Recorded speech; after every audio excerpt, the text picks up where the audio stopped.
Welcome to What's the Point? A question we should all be asking ourselves, and the podcast by brand architect Bill Ellis. Hey everybody, welcome back to What's the Point? Another great guest today. His name is Dre Baldwin. He's the CEO and founder of Work on Your Game. He's a veteran of TED Talks. He's a prolific author, most notably the book Work on Your Game.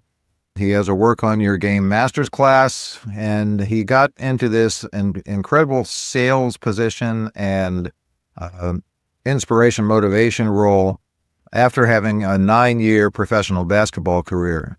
So I'm really excited to hear a lot more about Dre and how he got to where he is, and importantly, the insights that he's going to share with us to help all of us. Dre, how are you? I'm doing excellent, Bill. Hopefully I can live up to that great introduction. Thank you for having me on. Well, I'm sure you will. So let's start with when you were a child. Did you have an ambition to be a basketball player, or did that come after some involvement in sports? Tell me how you went from young Dre to ball player. What age bracket we starting at? That could better help me answer the question. Well, you choose. So I was always into sports, Bill. So it was always some kind of sport. So two-hand touch football in the driveways, kickball. If someone had a portable basketball court they could pull out their garage, we would play, but I wasn't any sports specific thing. But I felt like I had some athletic genetics to play sports. But it's hard to tell when you're just on your street and you're only comparing yourself with other kids on the block. So then you go to the playground and you compare yourself to the neighborhood. Then you go to school, you see more people from the city. So I could tell that I did have some genetics for sports, and I was inclined towards sports. But I tried a little bit of everything. I didn't really get focused on basketball until around age 14, which is pretty late if you're trying to play college ball, let alone professional ball. So basketball, I actually got around to pretty late, but it was always something sport-wise. Okay. And you grew up where? Philadelphia, if I'm not mistaken? That's right. Okay, good. My birthplace, so I'm told. So when you turned 14, and you decided to get more serious about sport, and in particular, I assume basketball, did that start with your high school? Well, it was like the end of my 8th grade year. I turned 14 while I was still in 8th grade. Then that summer comes, and that's when I started trying to spend more time on the basketball court, trying to get better. And then I started my 9th grade year at age 14. So that's when I go, of course, try to make the high school team. Now, the city that I come from, at least at that time, our schools were mostly pretty much underfunded. So we didn't have a lot. We didn't have these teams that I would see outside of the city. So I would see a lot of high schools, they would have a freshman team and a junior varsity team and a varsity team. So you could work your way up to the main team by the time at least you were a senior. We only had one team. We just had the varsity team. And varsity team only had one coach, not even an assistant coach. Okay. We had a makeshift cheerleader squad because that team was actually pretty good my 9th grade year. We made it to the championship, and then all of a sudden we had cheerleaders by the time we got to the finals. They just threw the team together. On that wagon. A bunch of seniors who wanted to support the team. So we didn't have a lot, and didn't make the team my freshman year. And sophomore year, junior year, same thing. Got cut from the team on the first day of tryouts. So I didn't even make the team until I was a senior. Now, during that time, during those 4 years of high school, I would play on the local teams at my local recreational center. So when I was 14, that was the first team that I actually played on in basketball. Had a couple little successes that built some confidence. And then sophomore, junior year, played again on recreational teams. And then my senior year, I was finally on the school basketball team. But that year, I didn't have much success, barely played. Now, I tell people I had a front row seat to all the games right there on the bench. Averaged 2 points per game. So those who are not sports fans, if you score 2 points per game in soccer or hockey, you make the Hall of Fame. You score 2 points in basketball, you're nobody. So that was my basketball experience up through high school. So what I'm taking from this, Dre, is the sport aside, the drive, the dedication, the commitment to your concept of wanting to be a basketball player. And that seems as though that's part of one of the attributes that have carried forward in your career. Is that a fair assessment? Yes, it is. Interesting that you picked up on it just from that. We haven't gotten to the rest of the story, but yeah, it definitely is. It didn't feel that way when I was doing it, but whenever I kind of go over it, usually that gets pointed out. So I guess we have to say it's true. Yeah, I can't imagine it not being true. I mean, Michael Jordan got cut when he was a freshman, but not as a sophomore. So it says a lot. Okay, so now you're a senior. You're playing some ball. You're averaging 2 points a game, and probably all Duke and everyone else is knocking on your door or not. What was your next step?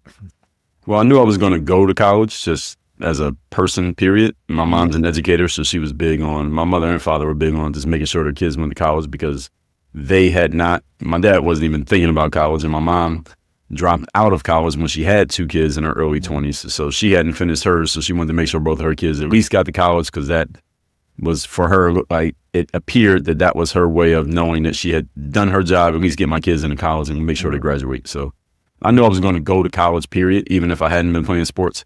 And I figured whichever school I went to, since it wasn't going to be based on basketball because I wasn't getting recruited, that I would just try to make the basketball team wherever I ended up.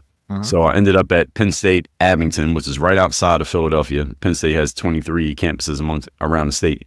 And I just walked on to play on the team. So those who don't know what walking on means exactly what it sounds like. You just walk in the gym as a nobody and hope that you can impress somebody to get a chance because you're not invited. Nobody knows your name. Nobody knew you were coming. And luckily enough, Abington was a small enough campus that I could walk right in there, and I did make the basketball team. Played on the team, was a starter my freshman year. So it felt like maybe I'm getting better, even though I was at this small pond called Penn State Abington. But that's how I ended up starting my collegiate career. I didn't choose Abington based on sports. I just ended up there and got on the basketball team.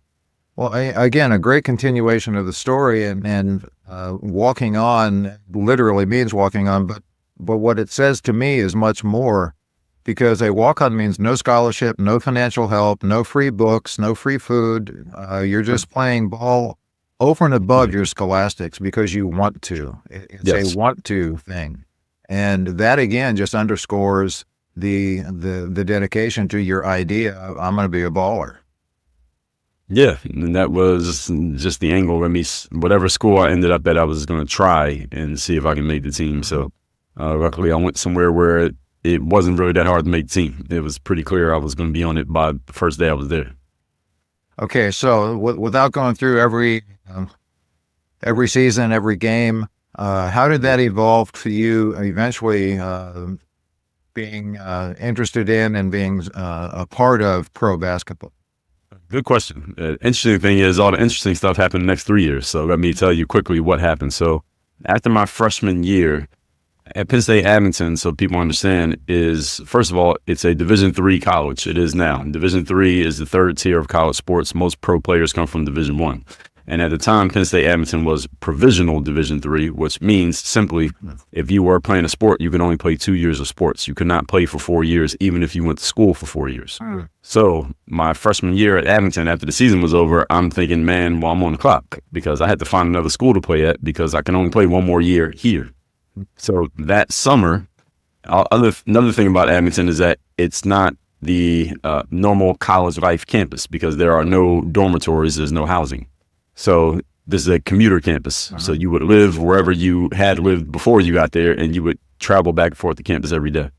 So the Abington gym was a beautiful gym, still is to this day, one of my favorite.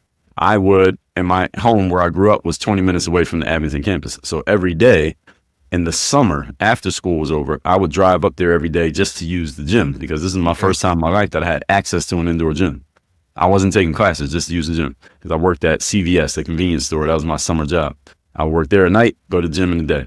And one day I'm walking across campus to the cafeteria because Abington's campus only had 4 buildings, a gym, a cafeteria / bookstore, and 2 buildings for the classrooms. So I'm walking over to the cafeteria to grab some food because I hadn't eaten at home. And this guy randomly approaches me and starts asking me questions about basketball. Now, mind you, we're not even in the gym, we're in the cafeteria. But I had my basketball gear on, so I guess he assumed I played, and he just asked me questions, and I'm just trying to figure out who he is. Turns out that he's a coach from a different campus at Penn State Altoona. Now, Altoona is the second biggest campus in the system. So the biggest campus is the one that everybody knows about with the football team. Second biggest campus is 45 minutes away. That's Penn State Altoona. They were a full-fledged Division III college. So in my mind, this is a step up from Abington. And he ends up recruiting me right there on the spot to come play for him. Now, the interesting thing about this is, Bill, who is this guy and how does he know who I am? Well, interesting thing is he didn't know who I was. He later on told me that I did not know you, but when I saw you walk by, he said I knew who my team was for the upcoming season and I knew what kind of player I needed. And you just looked like you might be that kind of player. He later on found out that I could actually play. So he was just guessing. I might have been the biggest bum on campus, but he was guessing that I might be good. And it turns out I was actually good. And that's how I ended up getting recruited to Altoona. So that goes to my sophomore year. I played for that guy 1 year. He gets fired the year after. So before my junior year, the coach who recruited me to Altoona gets fired. So anyone knows anything about the sports world, college especially, that when a new coach comes in, similar to in the business world, when a new CEO comes in, some people lose their jobs because the new person wants to bring in their own people. In the middle of my junior year, I ended up outside of the basketball program, not on the team anymore, and didn't even play my senior year of college. Was academically eligible, physically fit, healthy, wasn't on the basketball team. So this doesn't look too good for anything that's going to happen next. So at the end of my senior year, didn't really have anything resume-wise from college that was going to help me get to the pros. No one was knocking on my door again to get to the next level of pro ball. Good news is one of my teammates actually knew some people who had played pro basketball, and they had played mostly overseas, mostly in Europe, South America, or in Asia. So he told me, well, Dre, there's these events called exposure camps. And exposure camp, Bill, you familiar with those? Heard of them? Yes, I am. But go ahead and explain that for the listeners that may not know. Exposure camp's like a job fair, but for athletes. So anyone who's an athlete who feels like they're good enough to play at the next level of a sport, but nobody's checking for you to come play, no one's offering you, you can go to one of these events and basically say, hey, here's me. It's like a casting call. All right, here's who I am. Here's why you should pay attention. Now, as opposed to a job fair where you just show up and hand out a resume and shake hands, at a exposure camp, you bring your sneakers and you play. So I went to one of those events. Now, this event was in Orlando, Florida. And Orlando, me and a couple of college teammates, we all had similar ambitions of playing pro. It's about 3 or 4 of us, as opposed to the whole roster. At Division III, most players don't have ambitions of playing pro. We rented a car in Philadelphia and drove to Orlando. Now, this camp is 2 days, Saturday and Sunday.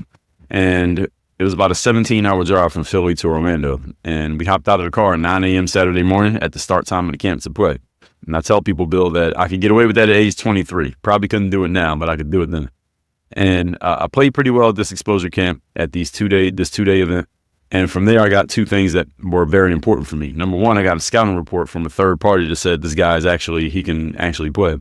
And I hadn't had anybody third party say that, so that mattered a lot. And number 2, I got the footage from this exposure camp, which was me playing against pro-level talent, which I didn't get from playing in college because most of my opponents were not pro-level talent.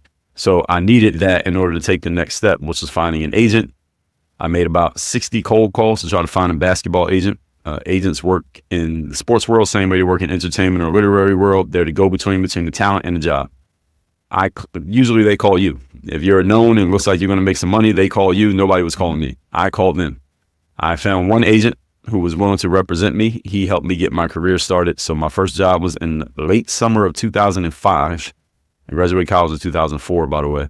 Late summer 2005 in Kaunas, Lithuania was how I started my professional basketball career. Okay, let's take a little pause here.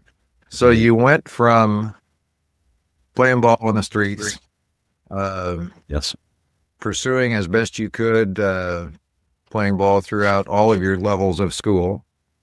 What was the turning point, the tipping point because you originally said you didn't really have aspirations to play pro at any level. And for the listeners that aren't real sports fans, we tend to think of pro ball as only the NBA or only the NFL, but there's professional sports globally, as you just heard Dre going to Lithuania, but there's paychecks and you get to practice your craft.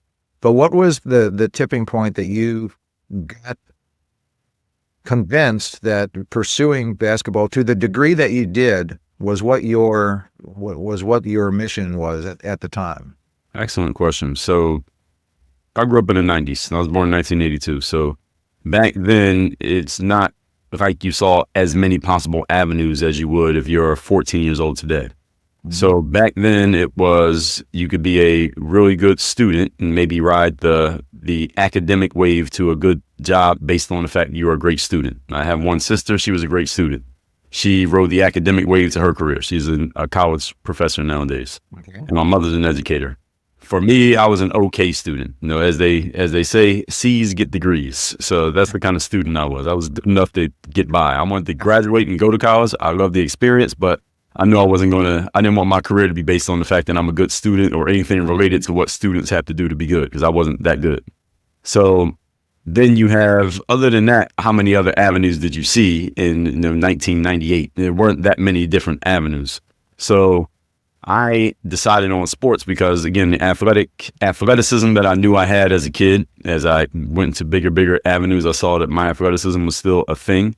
And then once I chose basketball, by around age 16, Bill, that's when I decided, you know what, I'm going to angle for making it as a basketball player, which is pretty difficult to do when you just got cut from the high school team first year, second year, third year. So I just kept this idea alive because I didn't see another avenue. If I had seen another option, let's say there was a possibility to be a YouTuber or an Instagrammer or what's the other things you can be these days through the internet, had all those other options been available to me, and I could see other people doing them, then I may have changed my mind when I was 16. But because I didn't see any other angles, again, you could be a really good student, or you can play sports, or you could be maybe an entertainer, like a rapper or a dancer. I didn't have any musical talent.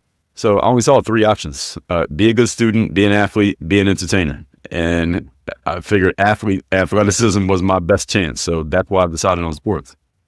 Okay. Now let's kind of just get an overview of what it's like to play professional ball at that international scale. Yeah. Well, it's the best job you can have. I mean, other than if you could be on the New York Knicks or the LA Lakers, I mean, it's the best job you can have is being a professional athlete. I would guess in any sport. I only played one, but I would guess in any sport because, first of all, a long day at work is maybe 4 hours of work. Your longest day is 4 hours, whereas an entrepreneur, your long day is as long as the day is long. Mm-hmm. And the other thing is you're traveling the world. Difference with playing internationally is you're traveling to places that you otherwise probably never would have seen, known about, or could even point out on a map. And someone else is paying for it. All right, you're getting paid to literally play a game for a living. Mm-hmm. And a lot of the places that you go when you're an American playing international sports abroad is that you may be the only American walking around town. So it's a surreal experience. You're walking around in places where a lot of people may not even speak the language, at least many of the older people. The younger people usually did speak English because they're heavily influenced by our entertainment culture and TV, nowadays the internet. And you get to try different things, meet different people. A lot of people know who you are just because you're the American walking around, especially if you're a black guy walking around in a lot of these places. So it was a great experience. I would do it again. And I tell people even to this day, as a full-time entrepreneur, sports was easily a much better job than being an entrepreneur. I'm not saying I don't like being an entrepreneur, but it's a lot more work doing this than it was playing sports. So a question, what's your height? How tall are you? 6'4". Yeah. So you weren't necessarily, I mean, 6'4" is well above average, but it's not like it's not you're getting golfed or anyone that's going to, I mean, when that guy saw you walking across campus, he didn't think power forward. Okay. Yeah. So that's one thing. And in your career, am I correct, Dre, that you played on teams in 8 different countries? That's or right. played in 8 different countries? Right. Okay. Well, we'll just name some of them because it's interesting to me. Lithuania, Montenegro, Slovakia, Mexico. I played on a traveling team in the USA, so we can count them. England, the UK, Germany, and there's one more that I'm forgetting, but I think I gave you 7. Okay, well, that's good. So anyone watching on the YouTube channel can just check them out on the map behind my little push pin where Dre played. I need to get a different color for those for you. Okay, now you eventually evolved out of being a pro athlete, and you started to see other opportunities. And I think that part of that is, you know, you were looking for the point forward for yourself, because no matter how good you are and no matter what level of pro athleticism you play, eventually there's someone younger, stronger, better, faster, and that career is going to end. So what got you looking forward, and how did you look forward, and what did you start to veer into as your segue from pro ball? Croatia was one of the other countries that I forgot. And as far as the segue, well, we got to go back in the story because there's a whole other piece to it that I didn't mention. Okay. So in 2005, when I went to that exposure camp, the footage from that event was not a link that you send somebody on the internet. It was on this device called a VHS tape. Now, you remember those, Bill? Well, yeah, I do. Okay. So I remember when they were introduced and going, wow, this is amazing. So, yeah. Yeah, I don't go back that far, but I do remember them existing. So when you go to the exposure camp, they would mail you in a physical envelope. They would mail you the footage from your games. You had to pay extra to get the footage. So I got the footage on the VHS tape, and that was what I sent around to the agents to get my agent. Now, at the same time, with the VHS tape, I understood that I'm in a precarious situation with this footage, because if you lose it or it gets wet, you leave it in the sun, you lost your footage. This is the most important footage I owned. So I wanted to put it somewhere for safekeeping, and I had heard that there was this new website out that said you could put footage up here as much as you want, as much footage as you want, completely for free. And it was called youtube.com. So I took that VHS tape to an audio-visual store, had them transfer it onto a data CD, and I uploaded the footage to YouTube. So that's how I got on the internet. And this is how I was actually blogging before that, but my blog didn't pick up steam and get me a bunch of fans. But when I started putting my basketball footage on YouTube, at least this first video was just a random highlight clip from that exposure camp. I came back to YouTube about 6 months later, because again, it's not like be a YouTuber is a thing in 2005, 2006. But 6 months later, I just went to check on it, make sure it still exists. And there were comments on the video. And there were people saying, man, where do you play at? Who taught you how to play? How often do you practice? Where would you go to school? And I realized that these players were not looking for me, of course, because nobody knows me. Even when I was playing overseas, most people don't know me because you're not on TV. They were just looking for basketball help, and I just happened to look like I knew how to play basketball. So they were just asking me because I looked like I might have the answers that they were looking for. And I realized that these guys are me, but they're just 5 to 10 years younger than me. And so these are people sitting in the seat I used to sit in.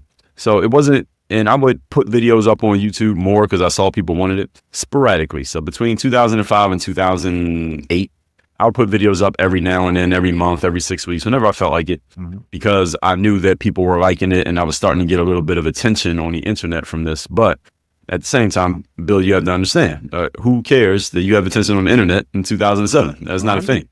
If you're working on the internet through making content in 2007, you're a bum who needs to get a real job and go, do something serious with your life. That's the way you were looked at that time.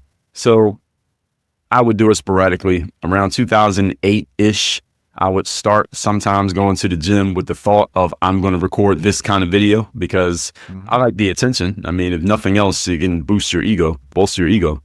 And it wasn't until 2009 that I found myself unemployed from basketball. A couple of things happened at the same time. I was unemployed from basketball, waiting for the phone to ring. It wasn't ringing. And I was getting into my mid to late 20s. And I said, I need to get more control over my life and my situation, because if this phone doesn't ring again, well, I still need to make some money. So I asked myself a really good question. I said, how can I create an intersection of 3 specific things? Number 1, basketball. Number 2, the fact that I'm kind of a closet internet geek. And number 3, making money. Now, how can I do all 3 at the same time? And it sounds like a simple question today, because anybody will say, well, just become a content creator or an influencer, or whatever you want to call it. But we weren't using those words in 2009. So I had gone back one more time in the story, quick flashback. I got introduced to what I came to know as network marketing when I was in college. Okay. And the people talking about network marketing at this hotel meeting I got taken to, they were talking about business and money making in ways that I had never heard in college, even though I have a 4-year degree in business.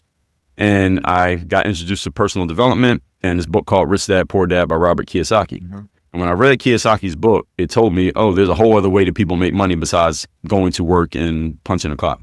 So I just kept that in the back of my head. I said, I'm going to play basketball, but after basketball, I want to see if I can take whatever he's talking about and apply that in my life. Okay. Kept it in the back of my mind. 2009, unemployed. I just finished reading Tim Ferriss' 4-Hour Work Week. Similar principles to Kiyosaki, but mostly for the digital world. I combined the things that I learned from both of them, and I started making my own products on the internet. And I had an audience of basketball players who were now eager to hear from me. And I started selling my first product for $4.99. Bill, that was my first product, $5 training program for basketball players. And when I made my first sale, I said to myself, I can do this for the rest of my life. because I had just created what we now call intellectual property. I did not know that term back then. And I knew I can run and jump, but only for so long. I only have a certain amount of shelf life. I can jump 40 inches in the air, but taking an idea out of my head, making it into a product and selling it on the internet, all right, this works. I can do this forever because I got a bunch more ideas besides just these 2 $5 ideas. I got more ideas. So that's what I started focusing on, was selling products online. At this time, Google purchases YouTube and they start monetizing the videos. So now the more videos you put out and the more you get seen, you actually make money. Because before this, you couldn't make money from making videos on YouTube. You just got attention, but no money. So now I can make money from doing that. Self-publishing became a thing. I'd always been a writer and a reader. So now I could write a book and put it out myself without having to go through a third party, because I always knew I wanted to write a book, but never even looked into the publishing process, traditional publishing process. And now, because I knew how to make a digital product for a basketball player, well, why not make products about other things? Because here's the other thing that happened. And this all happened in the same time frame, about 2009 to 2011. The basketball players who were following me, Bill, they started asking questions about mindset. Why? Because they found out about the background that we've just been talking about. They found out, oh, you started playing when you were 14. You only made your high school team 1 year. You sat the bench. You walked on to play D3 college ball, didn't play your senior year. Then you tried to play pro anyway, and you actually made it. All right, who is this guy? All right, what's the mindset behind somebody who would even do that stuff? So that's when I started talking about things like showing up every single day, believing in yourself and putting yourself out there. Keep trying even when you're failing. How to go and make things happen instead of waiting for things to happen. And those became the 4 pillars of what became work on your game, which I'm sure we'll get into: discipline, confidence, mental toughness, and personal initiative. So when I started talking about those things, I did it in this video that I called the Weekly Motivation. And this is in 2010 when I started it, because players were asking for mindset so much. And mind you, my audience at this time, Bill, was 100% basketball players. And I just made one video. I was in the gym, as a matter of fact, when I made it, just a selfie video. And I said, hey, every week I'll just make this mindset video, since you all keep asking me about mindset. And if you want me to keep doing this, I'll do it. If not, it's fine. We'll just stick to basketball. And they said, keep doing it, keep doing it. So every week I would do this 2 to 5 minute selfie video before selfies were a thing, and just talk about anything mindset wise, discipline, how to move yourself to show up even when you don't feel like it, how to be ready for your next opportunity, how to put yourself in a competitive mindset, how to just mindset things that I talk about now all the time. And when I started doing that, of course, the players appreciated it. But here's the segue that happened, finally answer your question, is that people who did not play basketball started finding those videos. And they would say, Dre, I don't play basketball or any sport, but the way you talk about mindset it's a different approach. I haven't heard anyone explain it that way. And I like the way you kind of draw it out of sports, but you apply it to life. And this can apply to me too. So this planted the seed in my mind, Bill, that people who did not play sports could benefit just from the mindset piece of what I was talking about. And I did the Weekly Motivation video every Monday for 400 Mondays in a row. And that became the foundation of where we are today. Well, and as we talked earlier, became very clear instantaneously to me the mindset that you had to continue going, pursuing your dream, even though maybe the odds of success were really small, because they were incredibly small. So let's move from basketball. Let's segue that into what you're doing now, because basketball is behind you, at least actively playing professionally, and speaking on mindset, authoring books on mindset, doing workshops on mindset, and more is where all of that has led to. And I love that. I love that story of how it was kind of a natural progression when you keep your eyes open to saying, what's next for me? And on this podcast, I talk a lot about purpose, and as Simon Sinek calls it, what's your why? But what's the point of what you're doing? And part of it for you, as it is for all of us, is to make money. But you didn't target just money. You said, what am I good at? And what fulfills me? And how can I help others? And oh, by the way, how can I monetize that? That's an incredible lesson to all of us on how to move forward successfully with a great deal of self-satisfaction and fulfillment. So which was your first book? Was it Work on Your Game? No, Work on Your Game was number 20. So you had 35 or 40, right? 35 officially, but who's counting? It was, Someone. yeah, the first book was actually right here above my head. It's called Buy a Game. That was my first book. Okay. And that's the only one of mine that's a narrative. That's just me telling the story of from when I first started playing ball up through college. And it's just about my basketball experience. Okay, so for all of the listeners, links to Dre's books and all of his other information and all of his other services and assets will be in the show notes.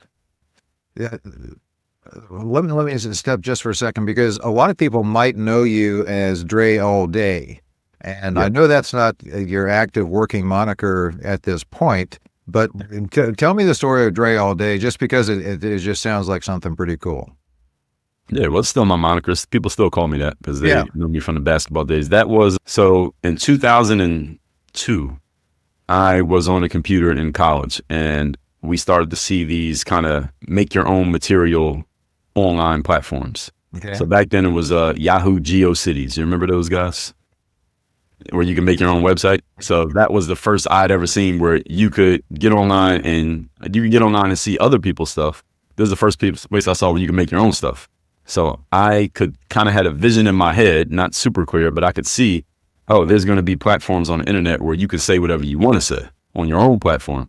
So I had the idea back then, one day I'm going to have a website about me and by me, but DreBaldwin.com doesn't quite ring off so much. I mean, I own that domain name to this day, but it doesn't quite ring off. So in 2007, I finally got around to, okay, I'm going to start my own website, because now I could kind of see the pieces where I could figure out how to do it. And people were teaching it. My first website was all HTML, by the way, for those of you who know what that means. And I'm just trying to figure out a name for the website. So I had read this book by this author by the name of Samantha Horn. And the book is called POP, P-O-P. And it stands for Pithy, Original, and Purposeful. And the book is all about how do you come up with names and slogans and phrases that are unique, and they're new, and they actually speak to whatever it is that you're trying to say. So I knew DreBaldwin.com wasn't good enough. I needed something that kind of made sense. So one of the things she said was try to find things that are relatively short, easy to remember, easy that you can say it and somebody else hears it and they get it without having to write it down, something that's alliterative or something that rhymes. And so I'm just playing around. Like, what can I go off of? Dre, and just playing around with Dre. And then I got Dre and Day, and I was just trying to figure it out. And I got Dre All Day. I'm like, that's perfect. Yeah. So I registered that domain name, and this is October 2007, DreAllDay.com. So that's where it started. And then one other thing about that is if you look me up on YouTube, you'll see it on a lot of my videos. There's a little screen that comes up, and you hear a little voice. So in 2008, I was playing in Germany, and the team manager, this guy named Marcus, I had a camera at this time. This is before we had cameras on our phones. You had to have a camera and a phone.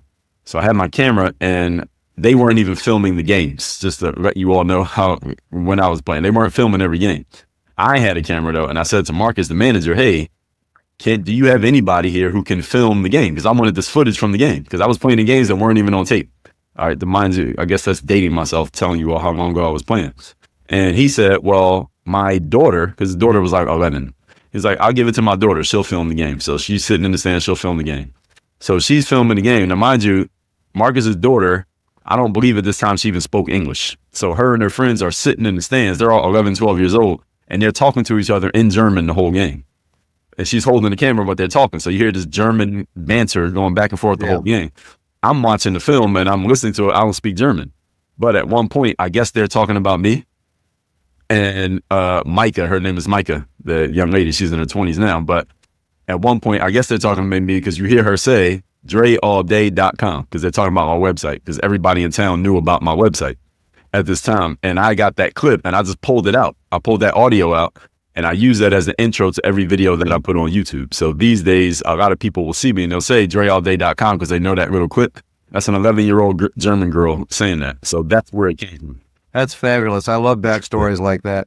So just another quick diversion. You mentioned DreBaldwin.com wasn't something that was memorable. However, let me make this suggestion to all of the listeners out there, whether you have intentions of using it or not. If you have the ability to get domain, a URL, a website with your name, let me urge you to get that and keep it, because A, you never know if you're going to need it or want it, and B, you keep anyone else from using it that perhaps could have indirect influence on you and your name and your brand. So I just recently was able to acquire BillEllis.com. It took me a long time, and it took me a bit of money to get it, but I've got it.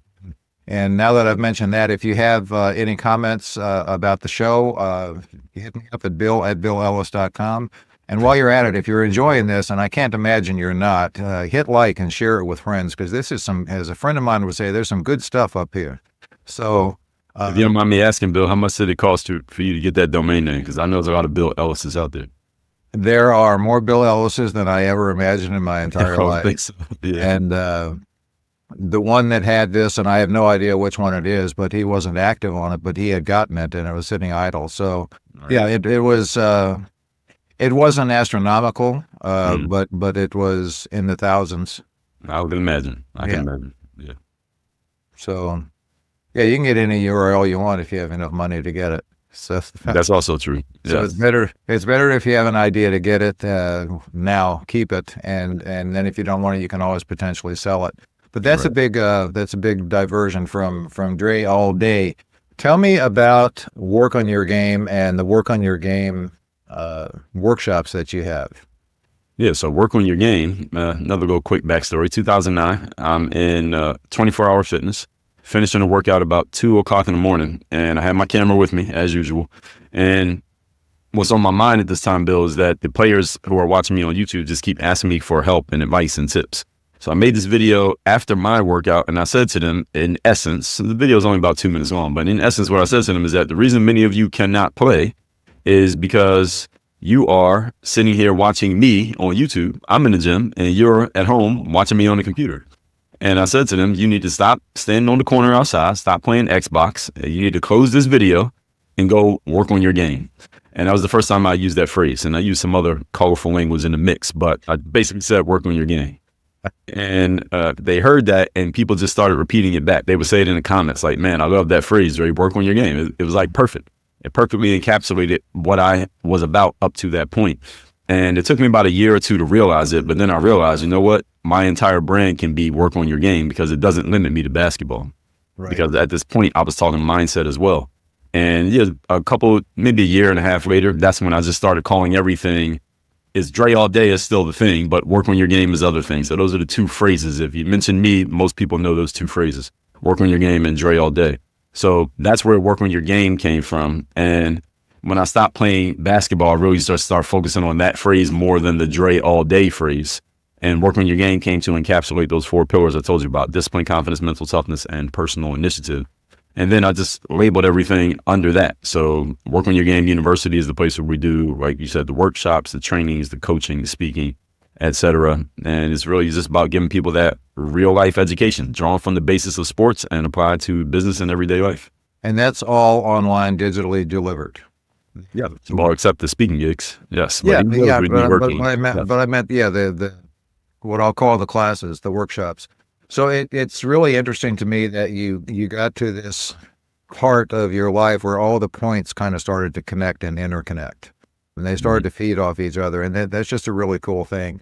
Let me ask you to go into a little detail on each of your 4 pillars of work on your game. Sure. So disciplines is showing up every single day to do the work. Confidence is putting yourself out there boldly and authentically.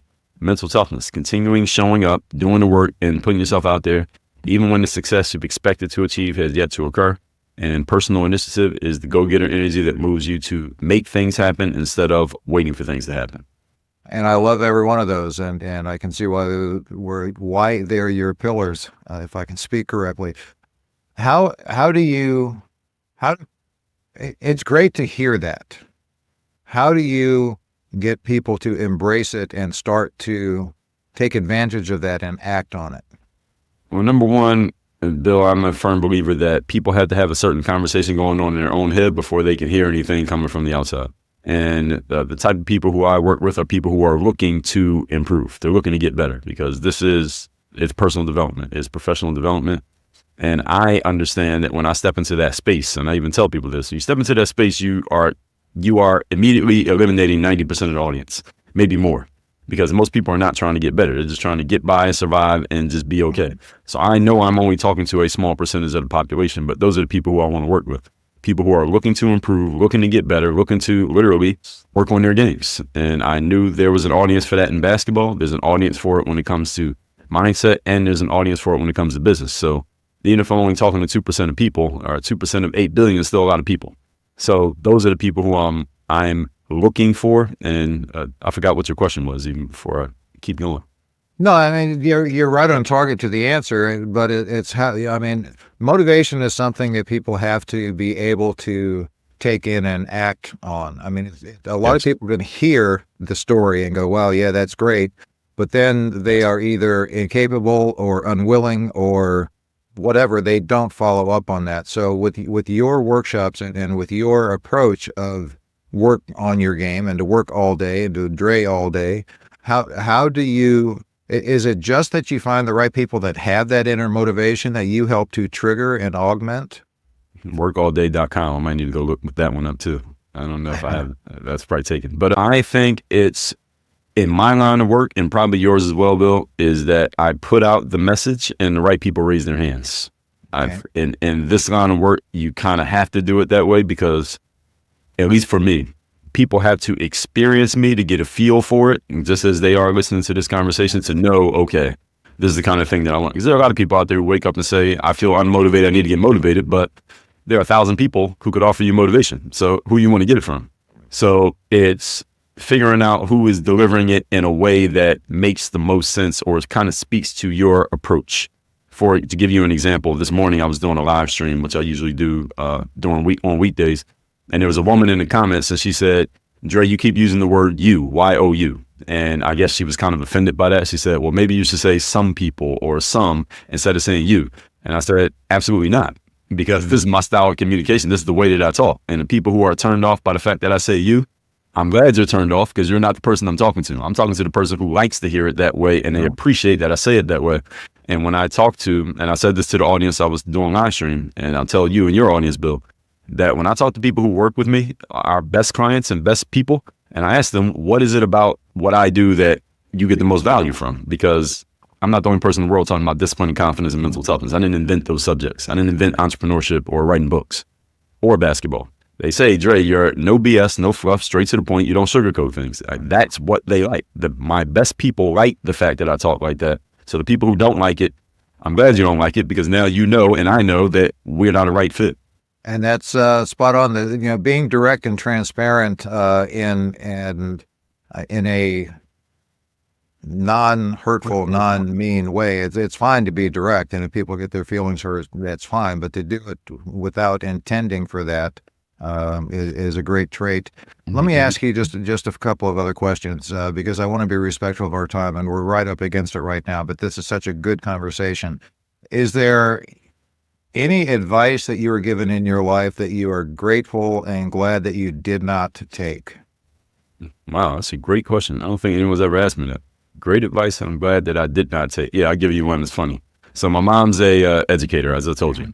So she's worked in the school system. She's close to retiring this year or next. And after I graduated college, so I told you I graduated in 2004, didn't start playing pro till 2005. So I had a year there. I worked at Foot Locker and Bally Total Fitness my first year out of school. And sometimes I would drive my mom because I was still living in my parents' house. I would drive my mom to work at her school, and sometimes I would pick her up in the evenings.